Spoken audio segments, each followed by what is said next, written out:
A Barisardo, già da qualche tempo, si festeggia la sagra dei Sonnenneri,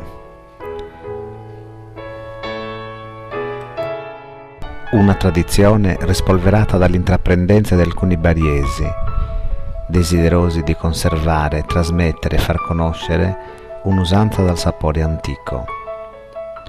Pare in realtà che l'uso di preparare Sonnenneri sia strettamente legato ai festeggiamenti in onore di San Giovanni Battista. Oggi, per questioni esclusivamente turistiche, la sagra si svolge nella seconda domenica di luglio.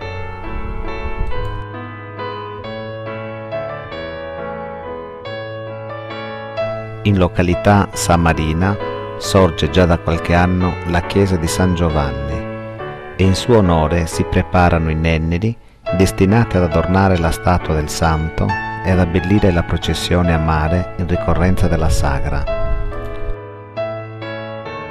Sul nenneri è un germogliato di grano contenuto in un vaso di terracotta adornato da nastri e fiori e sormontato da una croce di canna abbellita da rombi di fieno e avena sapientemente intrecciati. Il grano è stato fatto germogliare al buio per conferirgli il caratteristico aspetto giallognolo. La croce, il giorno della celebrazione del santo, viene arricchita con del pane pintau, pane fatto in casa, finamente decorato da esperte massaie, e della frutta di stagione, ciliegie nespole, pere e susine. Dal santuario di San Marina si avvia la processione, preceduta dai cavalieri che aprono la strada alle donne che portano sul capo, a cuccuru, il vaso di terracotta con i Sonnenneri e la croce.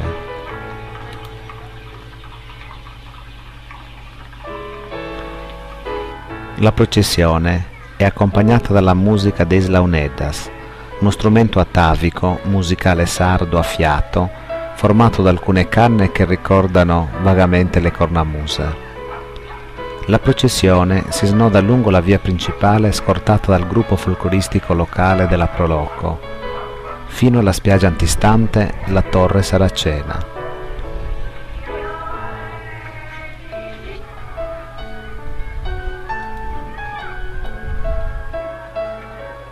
Qui Sonnenneri viene benedetto e in senso propiziatorio gettato in mare.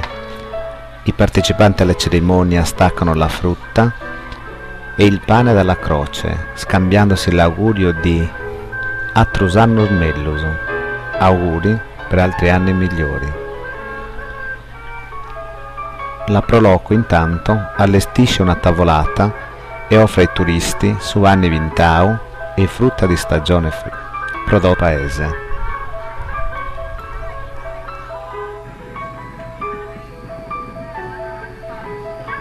Sul Nenneri anticamente si preparava accuratamente in casa qualche settimana prima della Santa Pasqua e adornato di nastri e fiori veniva portato in chiesa per abbellire il Santo Sepolcro di Cristo.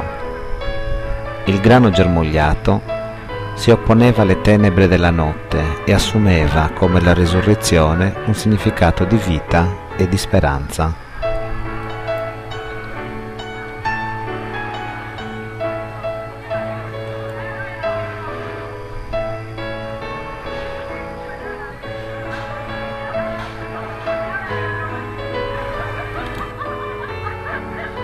I vecchi raccontano che molto tempo fa, in occasione del 24 di giugno, su Nenneri era invece preparato da gruppi di fanciulle nubili per svolgere un singolare rito propiziatorio che culminava nella formazione di compari e comari d'Evroris, stringendo un patto di forte amicizia e rispetto che rimaneva indelebile per tutta la vita.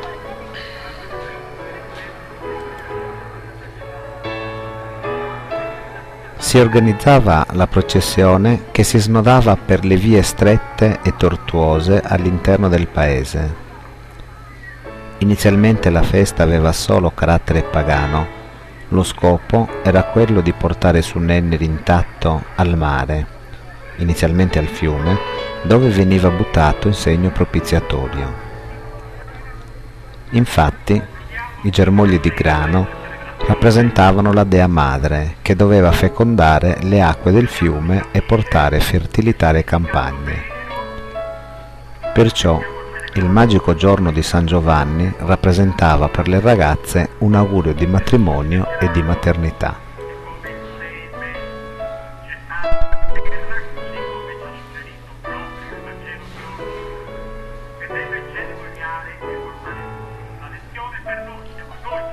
Durante il percorso, le fanciulle che portavano su Nenneri in testa erano protette da altre due ragazze che procedevano di pari passo, portando ciascuna una canna verde recisa da poco con nastri alla sommità. Si doveva perlustrare il percorso e scovare quei fastidiosi fili invisibili che i ragazzi, per divertimento, usavano tendere da un lato all'altro della strada o da un albero all'altro. Lo scherzo divertente era quello di far cadere su Nenneri dalla testa delle ragazze.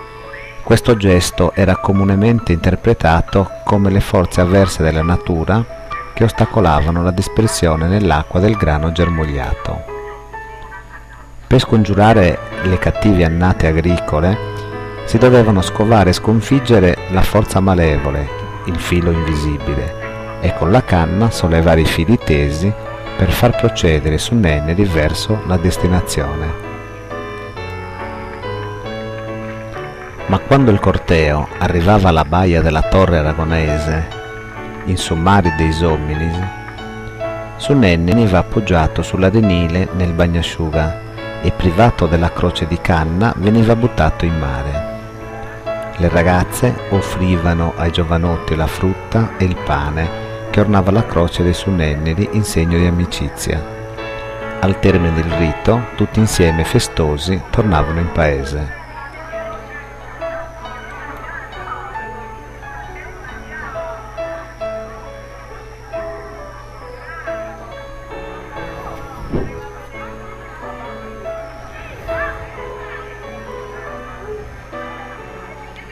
Il corteo si fermava all'ingresso del paese, nella località Paulis, che dopo alcuni balli nello spiazzo del Curvone si dirigeva in Fontanedda, dove si organizzavano balli accompagnati dall'organetto a bocca o dal flauto di canna su Giulittu e non di rado dalla fisarmonica.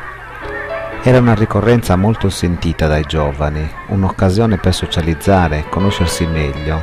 Talvolta ci si innamorava e alcuni si sposarono.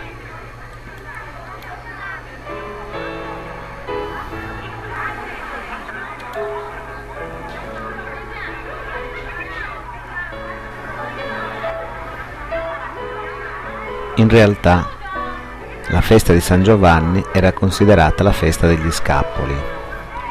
Gli anziani raccontano che il giorno di San Giovanni, la mattina presto, le giovani ragazze non maritate si toglievano il nastro che adornava la lunga treccia e lo sistemavano davanti all'uscio della loro abitazione.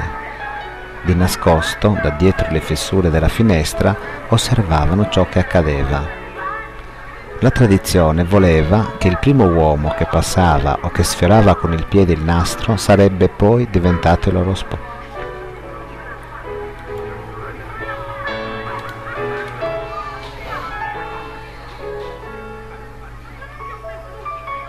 Il pomeriggio di San Giovanni, sempre in un'atmosfera magica, ci si riuniva per compiere un altro rito molto sentito dalla gente, la formazione delle comari e dei compari d'Evrorisi. Si prendeva un fazzoletto che, annodato sapientemente, si faceva tirare ai due capi opposti dalle due persone che dovevano stipulare questo patto fraterno. Dopo questo rito si instaurava tra le due persone un rapporto di profonda amicizia, promettendosi a vicenda il massimo rispetto e un reciproco aiuto. Il rispetto e la promessa veniva mantenuta per tutta la vita.